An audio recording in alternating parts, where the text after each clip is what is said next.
Hello, അസ്സാം വലൈക്കും. മത്തുൽ Farasan ബ്ലോഗിലേക്ക് എല്ലാവർക്കും സ്വാഗതം.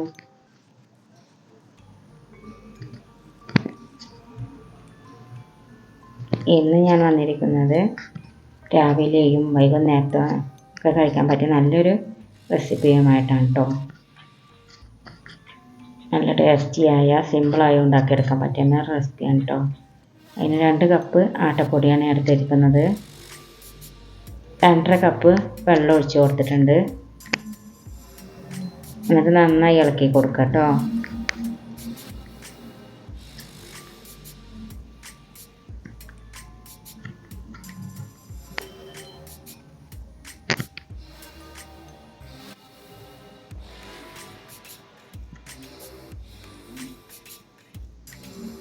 കറികളൊന്നും വേണ്ടാത്തൊരു വിഭവമാട്ടോ. ഏറ്റവും സിമ്പിളായി ഉണ്ടാക്കിയെടുക്കാൻ പറ്റിയതാണ് കേട്ടോ. ഇനിയിപ്പോൾ എന്ത് കറി ഉണ്ടാക്കണം എന്ന് വിചാരിച്ചിരിക്കുന്നവർക്ക് വേണ്ടിയിട്ടുള്ള റെസിപ്പിയാണ് കേട്ടോ.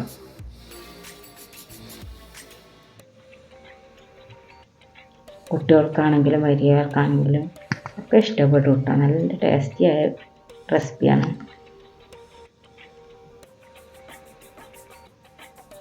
ഇനി വേവിച്ചെടുത്ത 2 കിഴങ്ങാണ് എടുത്തിട്ടുള്ളത് കേട്ടോ. അത് നന്നായി ഉടച്ചിട്ട് അതിലേക്ക് ചേർത്ത് കൊടുക്കുക.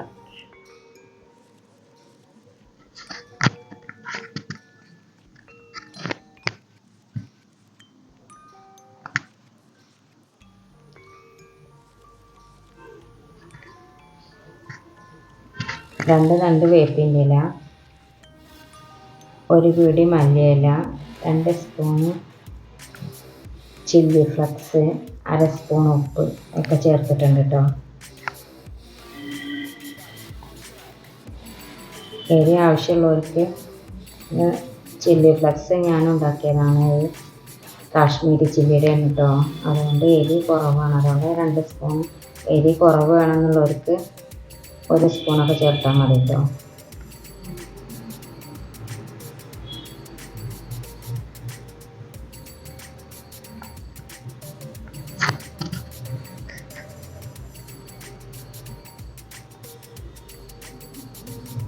ഇഷ്ടമുണ്ടെങ്കിൽ ഇനി ക്യാരറ്റോ പച്ചമുളകോ വലിയ ഉള്ളിയൊക്കെ ഇടുന്നതുകൊണ്ട് ഒരു കുഴപ്പമില്ല കേട്ടോ.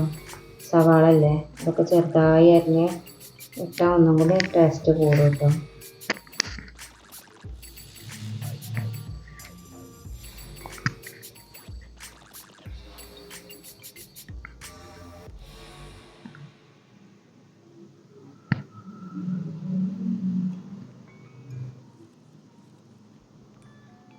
എന്നും ചപ്പാത്തി കഴിക്കുന്നവരുണ്ടാവില്ലേ, അവർക്കൊരു ദിവസം മാറ്റി പിടിക്കാമല്ലോ. ഇങ്ങനെയൊന്നും ഉണ്ടാക്കി കൊടുത്തു നോക്ക്, നല്ല ഇഷ്ടമാവും കേട്ടോ. പാന് ചൂടായതിന് ശേഷം നമുക്ക് ഓരോ കയ്യിൽ മാവെടുത്ത് അതിൽ ഒഴിച്ച് ചെറുതാക്കി ഒന്ന് പരത്തിയാൽ മതി കേട്ടോ. നന്നായി പരത്തിയെടുക്കണ്ട.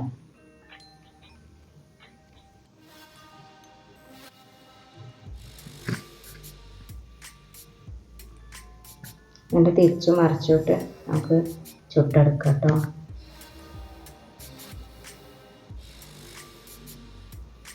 ആവശ്യമുണ്ടെങ്കിൽ വെളിച്ചെണ്ണ അല്ലെങ്കിൽ ഓയിലോ ബട്ടറോ എന്തെങ്കിലും പൊട്ടി കൊടുക്കാം കേട്ടോ. ഞാൻ ബട്ടർ പൊട്ടി കൊടുത്തിട്ടുണ്ട്. നമുക്ക് ഏതാ ഇഷ്ടമുള്ള പോലെ ഉപയോഗിക്കാം കേട്ടോ. ബട്ടർ പൊട്ടി കൊടുക്കുകയാണ് നല്ലത്. അല്ലെങ്കിൽ പിന്നെ വെളിച്ചെണ്ണ നല്ലത് കേട്ടോ.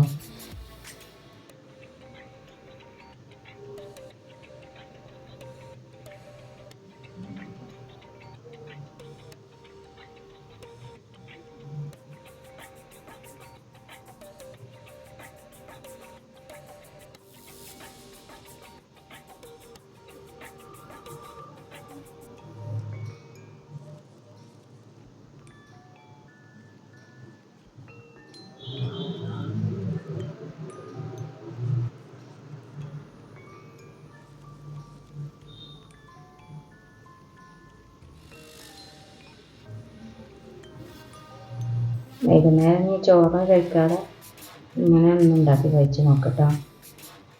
സിമ്പിളായി ടേസ്റ്റിയായ വിഭവം കേട്ടോ. എന്തായാലും എല്ലാവർക്കും ഇഷ്ടമാവും. വീഡിയോ ഇഷ്ടമായാൽ ലൈക്ക് ചെയ്യാനും സബ്സ്ക്രൈബ് ചെയ്യാനും കമൻറ്റ് ചെയ്യാനൊന്നും മറക്കരുത് കേട്ടോ. ഇനി പുതിയ വീഡിയോയുമായിട്ട് നാളെ വരാം.